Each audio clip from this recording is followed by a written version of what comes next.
JFD, just fair and direct.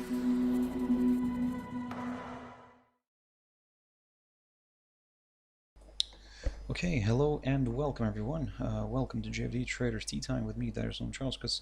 Today's the 26th of May 2020. So yeah, welcome everyone. Welcome to this Tuesday's afternoon session where we're going to have a quick look at the markets, a few of the charts that we looked at this morning. But as always, guys, before we do that, let's quickly have a read through our risk disclaimer. So, the content we produce does not constitute investment advice or investment recommendation, should not be considered as such, and does not in any way constitute an invitation to acquire any financial instrument or product.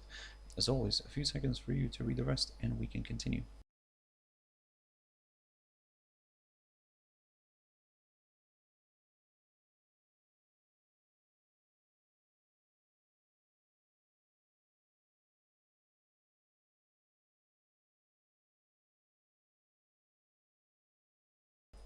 Okay, so now then, just before we jump into the charts, as always, quick mentioning of our JFD YouTube channel, to which you can always subscribe to in order not to miss any of our upcoming videos, and of course our JFD Bank website, and specifically our JFD research page, which we also update on a daily basis. So yep, you can find a lot of useful information here. So yep, please visit us on jfdbank.com and click on the research tab right there on the top. Also, quick update on what's happening here globally. So the figure, yes, we have surpassed the 5.5 million number, and of course the total amount of deaths continues to rise as well, but at least slowly. Now we'll continue monitoring this one. It will be quite interesting to see how this day will end, and will we be lower than the previous day here. So yep, let's keep an eye on this one, because the daily cases seem to be dropping now. So but again, let's see if they can continue dropping and we won't get just a typical reversal as we keep getting here over and over. So now then, jumping into a few indices. Now the first one I want to touch on here is the Dow Jones Industrial Average. Here the index, on yesterday it was closed, and on Friday it closed, and on Friday it ended the week below this key barrier, the 24,765 level that I kept talking about. But basically what I was saying, that if we get a nice push above this barrier right here, the same 24,765 zone, and a push above the 100 EMA, then yep, there is a possibility for this one to drift further north, where we will aim for this area around the 26,000 zone. So looking at the cash index right now, we are seeing that the cash index is already pushing higher and is basically above this this barrier here. So, and it's also above the psychological 25,000 mark. So basically we'll have a nice opening gap here to the upside, and in a way, if it continues to balance above this territory, above this 24,765, then yes, we will remain positive and continue targeting slightly higher levels. We're not going to drag this one too much to the upside, but instead we will just aim for the 200-day EMA initially, which is roughly around the 25,600 level, and like I said, then we could aim for that 26,000 territory, which could play out as a nice area of resistance. But again, like I said, for now, yes, let's continue monitoring this, and like I said, let's see how today's day is going to end up being. But for now, we are a little leaning a little bit more to the upside, let's put it this way. If by any chance the price suddenly falls back below the 24,765 zone, then well, maybe not everything is good in the bull block, and we could see the index kind of drifting back down here towards the lower side of the range here. But again, if we do see something like that, then we'll reevaluate this again. S&P 500. Now with this index here, it is also pushing higher, and it is well, if it closed on Friday still kind of around this key area of resistance, the cash index is now trading above that psychological 3000 zone, and basically it's also above the high of last week, which is, well, that's obviously the high of last week was around 2980 zone, and of course, as I said before, the S&P 500 is right now trading above the 3000 mark, so it's currently balancing at around 3020 zone, so basically somewhere around here. Our next target, the one that I've mentioned last week, was this one here, the 3136-37 zone. That's the highest point of March, and we'll only target that level for now because we want to see how it's going to perform around here, because if it provides a decent resistance once again, then maybe we could see a bit of a correction. However, again, for now, guys, we are not there yet, so that's the level that we're targeting at the moment. If by any chance this index starts dropping back down here and falls below, let me just quickly adjust this arrow and this level, and if it falls below this the Friday's low near the 2933 territory, then yes, we will start considering slightly lower areas. In addition to that, the price would be placed below the 200 EMA, but if the slide continues and the index falls below the lowest point of last week, which is around the 2914 mark, this in a way could place the index even below the 100 EMA and could increase the chances of a possible move further south. So yep, keep your eyes on this, guys. Again, for now we're leaning a little bit more to the upside because we are above that psychological 3000 territory. So let's see if we can reach the highest point of March near the 3136-37 territory, roughly around there. Brent oil, now finally we are pushing higher, and finally we are breaking this 36.10 level. I talked about this level this morning and yesterday as well, and basically what I was saying, that we need to see a nice good daily close above that area in order to aim for higher levels. As you can see, we are right now breaking this level again, and now we would prefer to see a nice daily close above it. If we do see something like this, then first of all, of course, this could kind of in a way increase the chances of a possible move higher, because we also would be placed above this downside line taken from the high of the 8th of January. So basically this short-term trend would be prevailing, would be dominating, well actually it would be the main one to consider at the moment, because the medium-term trend line, this medium-term trend line would get violated, and it's already violated. But let's see if the price can actually stay above this 36.10 zone. If it does, then yep, the next target for us is around the 39.60 level, which is the high of the 11th of March. So keep your eyes on that one. Silver is, well, it didn't quite move all the way here towards this level, the lowest point of February near the 16.39 zone. It just kind of reversed earlier. It found support near, let me just grab this, recycle this line, and it found support near this 16.73 territory, roughly around here, and kind of reversed back to the upside. So now the main question here is, of course, can it overcome this barrier, the 1760 level that I kept talking about when I was covering silver? And for now, of course, yes, we are leaning a little bit more to the upside. However, to get comfortable with higher levels, we would prefer to see a push above this barrier, above the 17.60 zone, and ideally we would like to see a nice daily close above it in order to aim for the next potential target at 18.94 zone, which is, by the way, the highest point of this year. Well, we can say maybe so far the highest point of this year, but again, like I said, the main focus right now falls on the 17.60.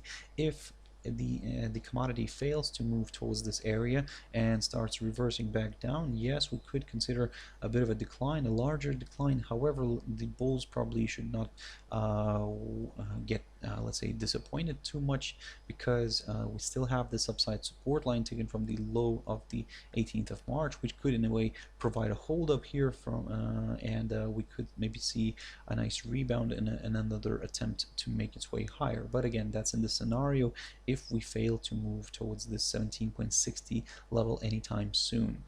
And of course, in the downside here would be considered on a break here of this upside line. But again, let's see where let's consider the downside once we get closer to this upside support line. Bitcoin now, talk about the upside support line. That yes, it did break the this upside line, and yesterday, well, actually not yesterday, yeah, yesterday it reversed higher but failed to move back above it. And today we had another attempt to move a little bit higher. It did so, but it failed to move above this upside support line. So in a way, this is kind of looking a little bit bearish, I would say. However, to get, let's say, comfortable with slightly lower levels, and this is what I was talking about previously, first, to start considering lower levels, we would like to see a drop below the 8,455 territory, roughly around here, the highlighted one. For those who are more on the cautious side, you could just wait for a drop below the 8,100 zone, which is the low of the 10th of May, or in other words, actually the lowest point of May. Yep, then this would confirm a forthcoming lower low, and further declines could be possible. So yep, that's why, guys, for now, keep your eyes on this area. Again, we'll probably take a bit of a neutral stand here, because it is a difficult one, and it did break this upside line, but it's still struggling to move closer to this highlighted area, this highlighted support zone. And if by any chance it travels back above this upside support line and pushes above the this barrier right here, the 9,300 level, which is the high of the 24th of May, then we may consider a bit of an upside here, but still we'll be very careful near this downside line, this long-term downside resistance line taken from the highest point of December 2017, guys. Now then, AUDJPY, quick update on this one. I talked about this pair this morning, and this is what I was telling you guys to keep a close eye on. And basically our target was the 71.51 territory, which we are testing it right now. We're hitting that level as we speak. And what I was also saying, that in a way it could even overshoot it a little bit and test the 200-day EMA here, which is roughly around the 71.79 level. So basically keep your eyes on this one. Could be quite interesting, but again, for now, we already had a nice decent move here, and let's see how the daily candle closes today in relation to this area.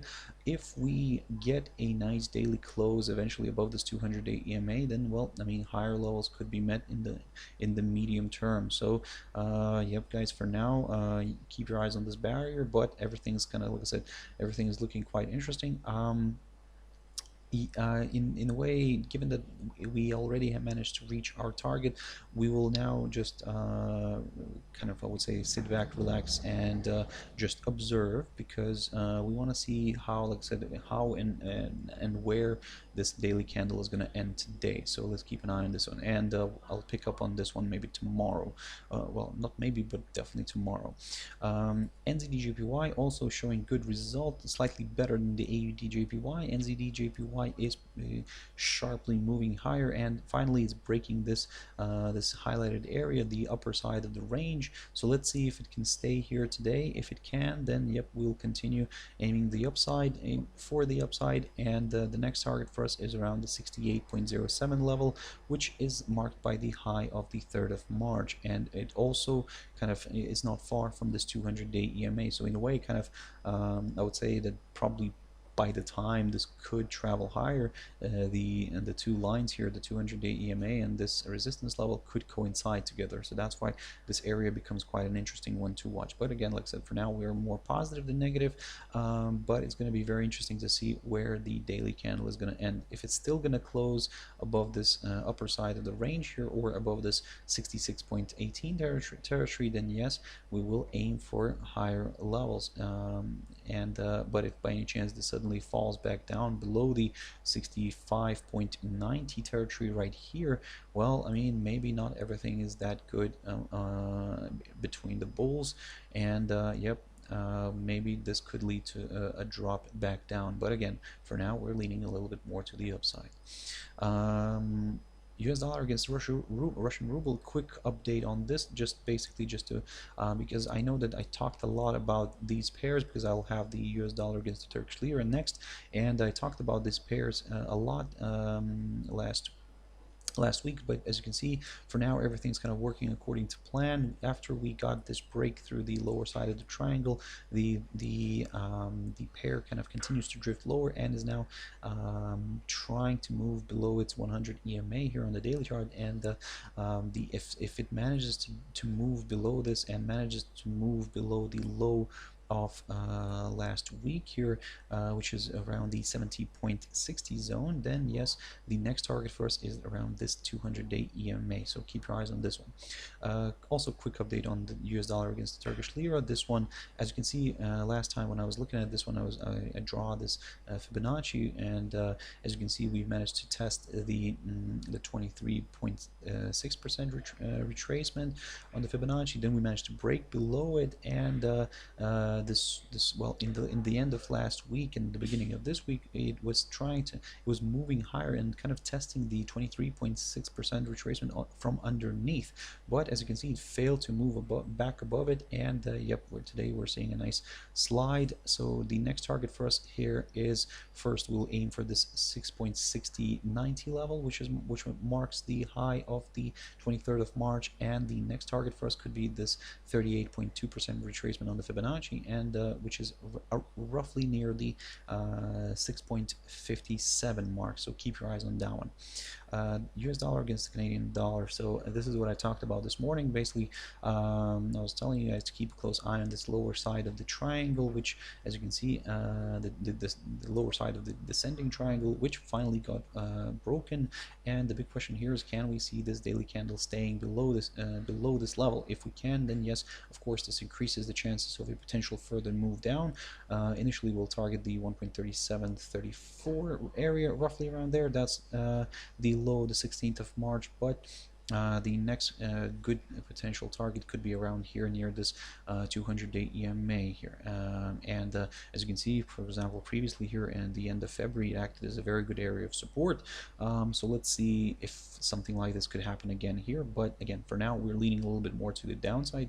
But of course, let's see if this daily candle will stay here, if we're not going to end up having just a false breakout here, because, well, I mean, we've seen this happening many times, so let's be very careful for now. GBPUSD. So this one is popping higher. This is what I talked about this morning. Basically, I was telling you guys to keep a close eye on this barrier right here, the 1.2296, which finally got violated, and yep, the pair is also pushing higher. But again, the same story as with the US dollar and Canadian USDCAD.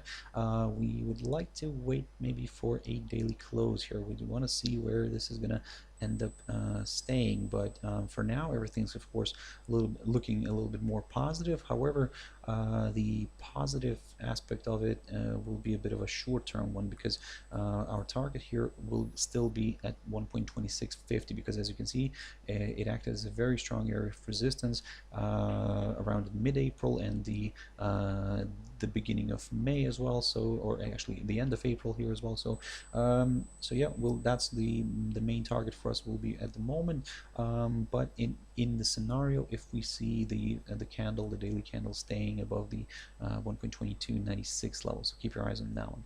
The downside scenario for us is a bit of a conservative one, and we'll wait for a drop below the low of the 18th of May here, which is around the 1.2077, and only then aim for lower levels. And finally, EURUSD.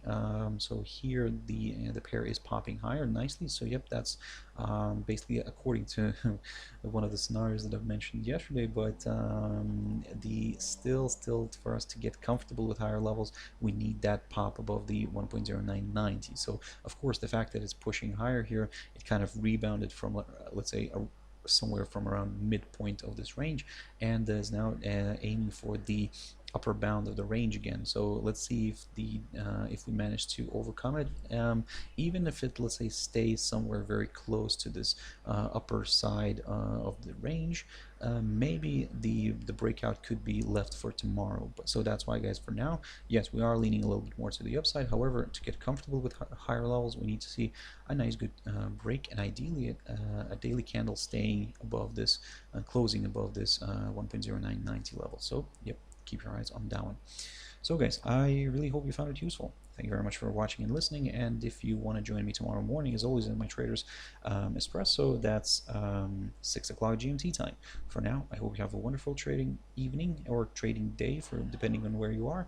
And yeah, I'll see you tomorrow. Thank you very much, and bye-bye.